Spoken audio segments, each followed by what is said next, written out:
ओम शांति।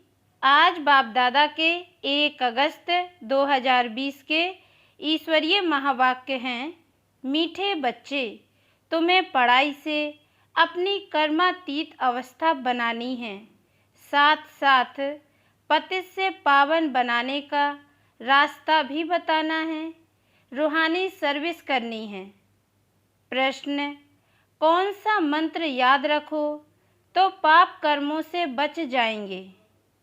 उत्तर: बाप ने मंत्र दिया है, hear no evil, see no evil. यही मंत्र याद रखो।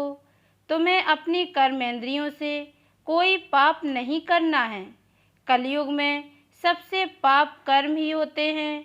इसलिए बाबा यह युक्ति बताते हैं, पवित्रता का गुण धारण करो, यही नंबर 1 गुण है। ओम शांति। बच्चे किसके सामने बैठे हैं? बुद्धि में जरूर चलता होगा कि हम पतित पावन सर्व के सद्गति दाता अपने बेहद के बाप के सामने बैठे हैं। भल ब्रह्मा के तन में हैं तो भी याद उनको करना है। मनुष्य कोई सर्व की सद्गति नहीं कर सकते। मनुष्य को पतित पावन नहीं कहा जाता। बच्चों को अपने को आत्मा समझना पड़े।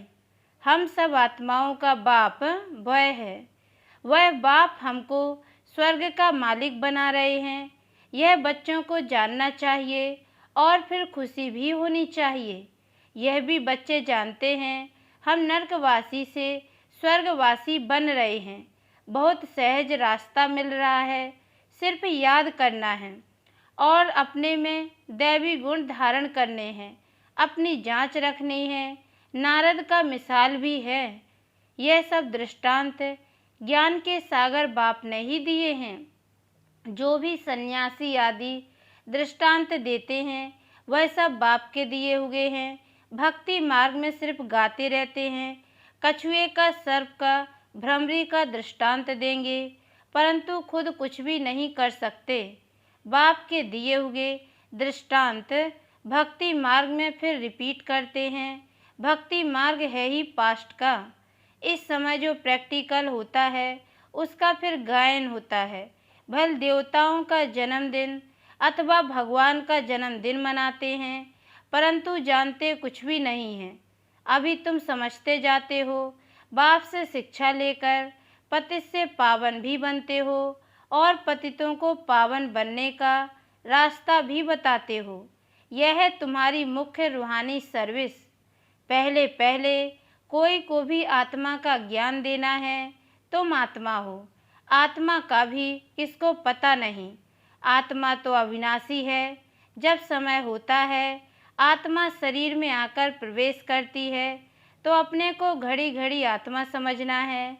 हम आत्माओं का बाप परम पिता परमात्मा है, परम टीचर भी है। यह भी हरदम बच्चों को याद रहना चाहिए। यह भूलना नहीं चाहिए।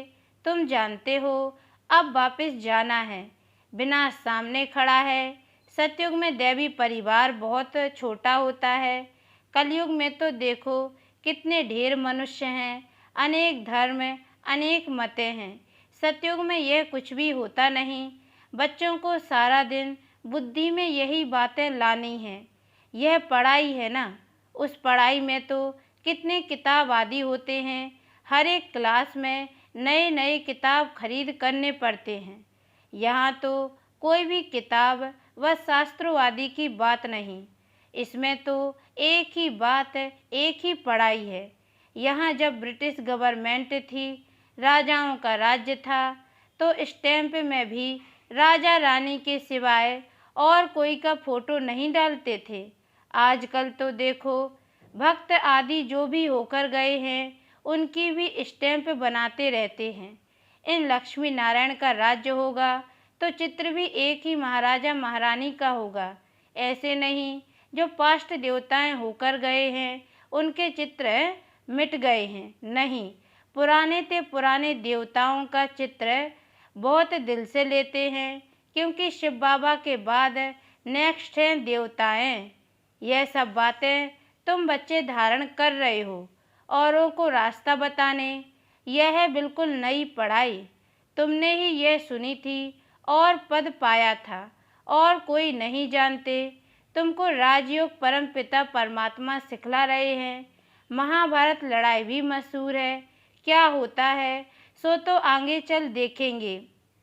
कोई कहते हैं, कोई क्या कहते हैं, कोई क्या कहते हैं। दिन प्रतिदिन मनुष्यों को टच होता जाता है। कहते भी हैं वर्ल्ड वार लग जाएगी। उससे पहले तुम बच्चों को अपनी पढ़ाई से कर्मातीत अवस्था प्राप्त करनी है। बाकी असुरों और देवताओं की कोई लड़ाई नहीं होती है। इस समय तुम ब्राह्मण संप्रदाय हो, जो फिर जाकर दैवी संप्रदाय बनते हो। इसलिए इस जन्म में दैवी गुण धारण कर रहे हो। नंबर 1 दैवी गुण है पवित्रता का। तुम इस शरीर द्वारा कितने पाप करते आए हो। आत्मा को ही कहा जाता है पाप आत्मा। आत्मा इन कर्मेंद्रियों से कितने पाप करती रहती है। अब हियर नो एविल किसको कहा जाता है? आत्मा को। आत्मा ही कानों से सुनती है। बाप ने तुम बच्चों को स्मृति दिलाई है कि तुम आदि सनातन देवी देवता धर्म वाले थे, चक्र खाकर आए, अब फिर तुमको वही बनना है। यह मीठी स्मृति आने से पवित्र बनने की हिम्मत आती है। तुम्हारी बुद्धि में है हमने कैसे 84 का पाठ बजाया है। पहले पहले हम यह थे, यह कहानी है ना। बुद्धि में आना चाहिए 5000 वर्ष पहले हम सो देवता थे। हम आत्मा मूल वतन की रहने वाली है। आगे यह जरा भी ख्याल नहीं था। हम आत्माओं का वह घर है, वहाँ से हम आते हैं पाठ बजाने। सूर्यवंशी चंद्रवंशी, वैश्यवंशी शूद्रवंशी बने। अभी तुम ब्रह्मा की संतान ब्राह्मण वंशी हो। तुम ईश्वरीय औलाद बने हो। ईश्वर बैठ तुमको शिक्षा देते हैं।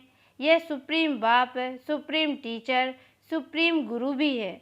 हम उनकी मत से सब मनुष्यों को श्रेष्ठ बनाते हैं। मुक्ति जीवन मुक्ति दोनों श्रेष्ठ हैं। हम अपने घर जाएंगे, फिर पवित्र आत्माएं आकर राज्य करेंगी। यह चक्र है ना, इसको कहा जाता है स्वदर्शन चक्र। यह ज्ञान की बात है। बाप कहते हैं तुम्हारा यह स्वदर्शन चक्र रुकना नहीं चाहिए। फिरते रहने से फिर विकर्म विनाश हो जाएंगे। तुम इस रावण पर जीत पालेंगे, पाप मिट जाएंगे। अब स्मृति आई है सिमरन करने के लिए। ऐसे नहीं माला बैठ सिमरन करनी है।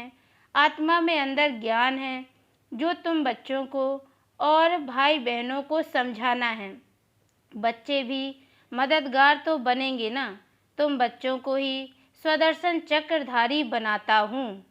यह ज्ञान मेरे में है, इसलिए मुझे ज्ञान का सागर मनुष्य सृष्टि का बीज रूप कहते हैं। उनको बागबान कहा जाता है। देवी देवता धर्म का बीज शिव बाबा ने ही लगाया है। अभी तुम देवी देवता बन रहे हो। यह सारा दिन सिमरन करते रहो तो भी तुम्हारा बहुत कल्याण है।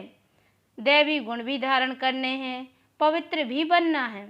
स्त्री पुरुष दोनों इकट्ठे रहते पवित्र बनते हो, ऐसा धर्म तो होता नहीं।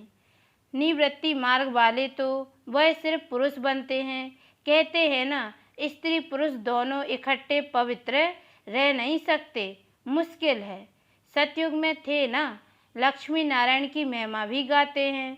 अभी तुम जानते हो बाबा हमको शूद्र से ब्राह्मण बनाए, फिर देवता बनाते हैं।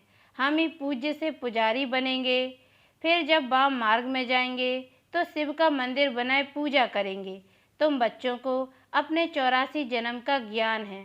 बाप ही कहते हैं तुम अपने जन्मों को नहीं जानते हो, मैं बताता हूँ। ऐसे और कोई मनुष्य कह न सके। तुमको अब बाप स्वदर्शन चक्रधारी बनाते हैं। तुम आत्मा पवित्र बन रही हो। शरीर तो यहाँ पवित्र बन न सके। आत्मा पवित्र बन जाती है तो फिर आप पवित्र शरीर को छोड़ना पड़ता है। सब आत्माओं को पवित्र होकर जाना है। पवित्र दुनिया अब स्थापन हो रही है, बाकी सब स्वीट होम में चले जाएंगे। यह याद रखना चाहिए। बाप की याद के साथ साथ घर की भी याद जरूर चाहिए, क्योंकि अब वापस घर जाना है। घर में ही बाप को याद करना है। भल तुम जानते हो बाबा इस तन में आकर हमको सुना रहे हैं, परंतु बुद्धि परम धाम स्वीट होम से टूटनी नहीं चाहिए। टीचर घर छोड़कर आते हैं तुमको पढ़ाने, पढ़ाकर फिर बहुत दूर ले चले जाते हैं। सेकंड में कहाँ भी जा सकते हैं। आत्मा कितनी छोटी बिंदी है, वंडर खाना चाहिए। बाप ने आत्मा का भी ज्ञान दिया है। यह भी तुम जानते हो स्वर्ग में कोई गंदी चीज होती नहीं जिसमें हाथ पांव अथवा कपड़े आदि मैले हो। देवताओं की कैसी सुंदर पहरवाइश है, कितने फर्स्ट क्लास कपड़े होंगे, धोने की भी दरकार नहीं। इनको देखकर कितनी खुशी होनी चाहिए। आत्मा जानती है भविष्य किस जन्म हम यह बनेंगे, बस देखते रहना चाहिए। यह चित्र सबके पास होना चाहिए, इसमें बड़ी खुशी चाहिए। हमको बाबा यह बनाते हैं, ऐसे बाबा के हम बच्चे हैं, फिर रोते क्यों हैं? हमको कोई फिक्र थोड़ी होना चाहिए। देवताओं के मंदिर में जाकर महिमा गाते हैं, सर्वगुण संपन्न 16 कला संपूर्ण अच्युतम केशवम, कितने नाम बोलते जाते हैं। यह सब शास्त्रों में लिखा हुआ है जो याद करते हैं। शास्त्रों में किसने लिखा? व्यास ने। या कोई नए नए भी बनाते रहते हैं। ग्रंथ आगे बहुत छोटा था, हाथ से लिखा हुआ, अभी तो कितना बड़ा बना दिया है। जरूर एडिशन किया होगा। अब गुरु नानक तो आते ही हैं धर्म की स्थापना करने। ज्ञान देने वाला तो एक ही है। क्राइस्ट भी आते हैं सिर्फ धर्म की स्थापना करने के लिए। जब सब आ जाते हैं फिर तो वापस जाएंगे। घर भेजने वाला कौन? क्या क्राइस्ट? नहीं, वह तो भिन्न नाम रूप में तमो प्रधान अवस्था में है। सतो रजो तमो में आते हैं ना। इस समय सब तमो प्रधान है, सबकी जड़ जड़ीभूत अवस्था है ना। पुनर्जन्म लेते लेते इस समय सब धर्म वाले आकर तमो प्रधान बने हैं। अब सबको वापस जाना है जरूर। फिर से चक्र फिरना चाहिए। पहले नया धर्म चाहिए जो सतयुग में था। बाप ही आकर आदि सनातन देवी देवता धर्म की स्थापना करते हैं, फिर विनाश भी होना है। स्थापना विनाश फिर पालना। सतयुग में एक ही धर्म होगा, यह स्मृति आती है ना। सारा चक्र स्मृति में लाना है। अभी हम 84 का चक्र पूरा कर वापस घर जाएंगे। तुम बोलते चलते स्वदर्शन चक्रधारी हो। वह फिर कहते कृष्ण को स्वदर्शन चक्र था, उनसे सबको मारा, अकासुर बकासुर आदि के चित्र दिखाए हैं, परंतु ऐसी कोई बात है नहीं। तुम बच्चों को अभी स्वदर्शन चक्रधारी बनकर रहना है, क्योंकि स्वदर्शन चक्र से तुम्हारे पाप कटते हैं, आसुरीपना खत्म होता है। देवताओं और असुरों की लड़ाई तो हो न सके। असुर हैं कलयुग में, देवताएं हैं सतयुग में, बीच में है संगम युग। शास्त्र है ही भक्ति मार्ग के, ज्ञान का नाम निशान नहीं।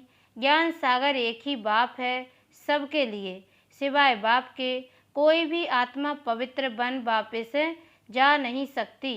पाठ जरूर बजाना है, तो अब अपने 84 के चक्र को भी याद करना है। हम अभी सतयुगी नए जन्म में जाते हैं। ऐसा जन्म फिर कभी नहीं मिलता। शिव बाबा फिर ब्रह्मा बाबा, लौकिक पारलौकिक और यह है अलौकिक बाबा। इस समय की ही बात है, इनको अलौकिक कहा जाता है। तुम बच्चे उस शिव बाबा को सिमरण करते हो, ब्रह्मा को नहीं। भल ब्रह्मा के मंदिर में जाकर पूजा करते हैं, वह भी तब पूजते हैं जब सूक्ष्म वतन में संपूर्ण अव्यक्त मूर्त हैं। यह शरीरधारी पूजा के लायक नहीं है। यह तो मनुष्य है ना, मनुष्य की पूजा नहीं होती। ब्रह्मा को दाढ़ी दिखाते हैं तो मालूम पड़े यह यहाँ का है। देवताओं को दाढ़ी होती नहीं। यह सब बातें बच्चों को समझा दी हैं। तुम्हारा नाम वाला है, इसलिए तुम्हारा मंदिर भी बना हुआ है। सोमनाथ का मंदिर कितना ऊंच से ऊंच है। सोमरस पिलाया, फिर क्या हुआ? फिर यहाँ भी देलवाड़ा मंदिर देखो, मंदिर हूबहू यादगार बना हुआ है। नीचे तुम तपस्या कर रहे हो, ऊपर में है स्वर्ग। मनुष्य समझते हैं स्वर्ग कहाँ ऊपर में है। मंदिर में भी नीचे स्वर्ग कैसे बनाए, तो ऊपर छत में बना दिया है। बनाने वाले कोई समझते नहीं हैं। बड़े बड़े करोड़पति हैं, उनको यह समझाना है। तुमको अभी ज्ञान मिला है तो तुम बहुतों को दे सकते हो। अच्छा, मीठे मीठे सिक्के लदे बच्चों प्रति माता पिता बाप दादा का याद प्यार और गुड मॉर्निंग। रूहानी बाप की रूहानी बच्चों को नमस्ते, और हम रूहानी बच्चों की ओर से भी रूहानी माता पिता बाप दादा को याद प्यार और गुड मॉर्निंग बाबा, नमस्ते नमस्ते नमस्ते। धारणा के लिए मुख्य सार है। पहली पॉइंट है, अंदर से आसुरी पने को समाप्त करने के लिए चलते फिरते स्वदर्शन चक्रधारी होकर रहना है। सारा चक्र स्मृति में लाना है। दूसरी पॉइंट है, बाप की याद के साथ साथ बुद्धि परम धाम घर में भी लगी रहे। बाप ने जो स्मृतियाँ दिलाई हैं उनका सिमरण कर अपना कल्याण करना है। वरदान, संपूर्ण आहुति द्वारा परिवर्तन समारोह मनाने वाले दृढ़ संकल्पधारी भव। डिटेल है, जैसे कहावत है, धरत पर ये धर्म न छोड़िए, तो कोई भी सरकमस्टांस आ जाए, माया के महावीर रूप सामने आ जाएं, लेकिन धारणाएं ना छूटें। संकल्प द्वारा त्याग की हुई बेकार वस्तुएं संकल्प में भी स्वीकार ना हो। सदा अपने श्रेष्ठ स्वमान, श्रेष्ठ स्मृति और श्रेष्ठ जीवन के समर्थी स्वरूप द्वारा श्रेष्ठ पाठधारी बन श्रेष्ठता का खेल करते रहो। कमजोरियों के सब खेल समाप्त हो जाएं। जब ऐसी संपूर्ण आहुति का संकल्प दृढ़ होगा तब परिवर्तन समारोह होगा। इस समारोह की डेट अब संगठित रूप में निश्चित करो। स्लोगन है, रियल डायमंड बनकर अपने वाइब्रेशन की चमक विश्व में फैलाओ। अच्छा, ओम शांति।